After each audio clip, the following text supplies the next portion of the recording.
বাংলার মুখ্যমন্ত্রী মমতা বন্দ্যোপাধ্যায় বড় ঘোষণা করেছেন। ৫ সেপ্টেম্বর থেকেই দেওয়া শুরু হচ্ছে ১০,০০০ টাকা করে। কারা পেতে চলেছে ও কবে দেওয়া হবে তা জানতে পুরো ভিডিওটি দেখুন।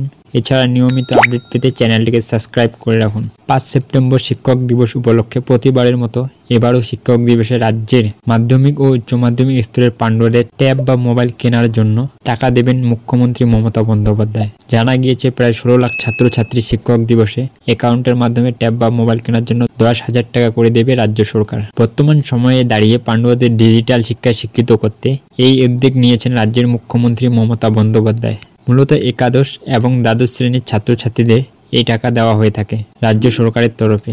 এই টাকা দেওয়া হবে সরকারি স্কুল এবং বাংলা মিডিয়াম মাদ্রাসার ছাত্রছাত্রীদের। করোনার সময় থেকে ডিজিটাল শিক্ষায় ছাত্রছাত্রীদের শিক্ষিত করতে মোবাইল এবং ট্যাবের মাধ্যমে পড়াশোনার ক্ষেত্রে সমান সুযোগ গড়ে দেওয়ার চেষ্টা শুরু করা হয়েছিল রাজ্য সরকারের তরফ থেকে। এর ফলে অনলাইনে ক্লাস এবং শিক্ষামূলক অ্যাপ ব্যবহারের সুবিধা হয় ছাত্রছাত্রীদের। রাজ্য সরকারের এই জনপ্রিয় প্রকল্পের নাম তরুণের স্বপ্ন প্রকল্প।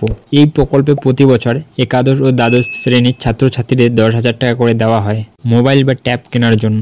বর্তমান বছরে জানা গিয়েছে শিক্ষক দিবস উপলক্ষে কলকাতায় মুখ্যমন্ত্রী মমতা বন্দ্যোপাধ্যায় একটি অনুষ্ঠানে অংশগ্রহণ করবেন। সেখানে প্রতীকীভাবে ছাত্রছাত্রীদের হাতে তরুণের স্বপ্ন প্রকল্পের ১০,০০০ টাকা করে তুলে দেবেন রাজ্যের মুখ্যমন্ত্রী। ওই দিনই রাজ্য জুড়ে বাকি ১৬ লক্ষ ছাত্রছাত্রীদের অ্যাকাউন্টেরও এই টাকা দেওয়ার কাজ শুরু হবে এবং টাকাগুলি ধাপে ধাপে ছাত্রছাত্রীদের ব্যাংক অ্যাকাউন্টে ঢুকতে থাকবে। আশা করি ভিডিওটি তোমাদের জন্য সহায়ক হয়েছে। প্রতিনিয়ত আপডেট পেতে চ্যানেলটিকে সাবস্ক্রাইব